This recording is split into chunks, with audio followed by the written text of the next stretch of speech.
Seeing the ocean was like seeing grass for the first time.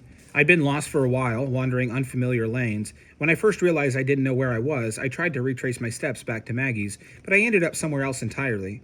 I tried letting Butter show me the way, but every time I gave him his head, he put it down and started to graze. He was no use. I kept moving, searching for something familiar. Finally, I saw a long, tall hill and climbed it, thinking perhaps I could recognize Miss Smith's house, or at least the village, from above. Instead, I saw, stretched out in the distance, an endless carpet of blue and gray.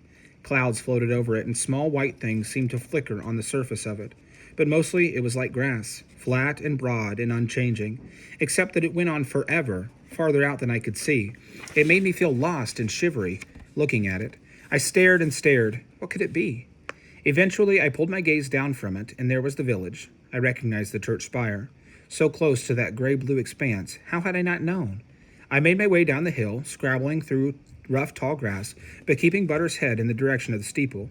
Then we found a road and kept going. Pretty soon, I was riding right along the middle of the main street. The village was quiet, the shops all shut up. The sky was getting dark, and of course, not a light showed anywhere. Above me came the roar of an airplane. At home, Miss Smith and Jamie rushed out the door when they saw Butter and me walking up the lane. "I didn't mean to," I said. "I got lost." Miss Smith said, "I thought you'd fallen off that pony and were lying dead in a ditch somewhere." Jamie's face went white. "I wouldn't have died," I said. I went around to the back to take care of Butter. Jamie helped me. "How was school?" I asked. He shrugged. "Teacher let you use your left hand?" "Only because Susan made her. She still thinks I've got the mark of the devil." He held my hand as we walked back to the house. "When you weren't here, Susan didn't say you were dead in a ditch. She said you were probably having a nice time and I shouldn't worry." He paused. "She was worried, though. I could tell." I snorted. "She doesn't need to worry, nor you."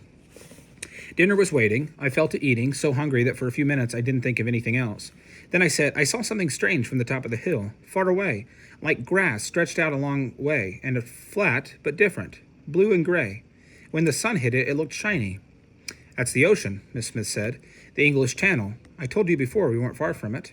I stared at her. I wanted to say she hadn't told me anything. I wanted to say she'd crippled my pony, ignoring him. I wanted to say she should have showed us the ocean. She should have taken us there. I wanted to say she never needed to worry about either of us. She didn't need to bother. I could take care of Jamie and I could take care of myself. I always had. I wanted to say a lot of things, but as usual, I didn't have the words for the thoughts inside my head. I dropped my head and went back to eating. "Did Grimes help you?" Miss Smith asked. "Yes," I said rudely, through a mouthful of food. "Why wouldn't Butter trot?" I swallowed. I took a deep breath. I said, "Because he crippled him." Miss Smith looked up, sharp. "Explain." I didn't want to talk, but eventually she got the whole story out of me. She sighed. "Well, I am sorry. It was ignorance, not deliberate abuse, but that's never an excuse, is it?" She reached out to pat my arm, but I jerked away. "I understand why you're angry with me," she said. "I'd be angry too." After dinner, she marched me out to the pasture. She made me show her what Butter's feet looked like now and tell her how they had been. She made me tell her what else Grimes had taught me, and then she went into the storage room and looked at all the tack. "It's awful having to face your own shortcomings," she said. "Did Butter feel better after you had his feet fixed?" "They're not fixed," I said. "They won't be fixed for weeks and weeks, and I don't know how he felt. I got lost." She nodded. "You must have been scared and angry." "Of course not," I said, though I had been, at least until I'd seen the sea. "Of course I wasn't scared." "Angry?" Susan said, putting her arm around me. "No," I said through clenched teeth, "but I was. Oh, I was."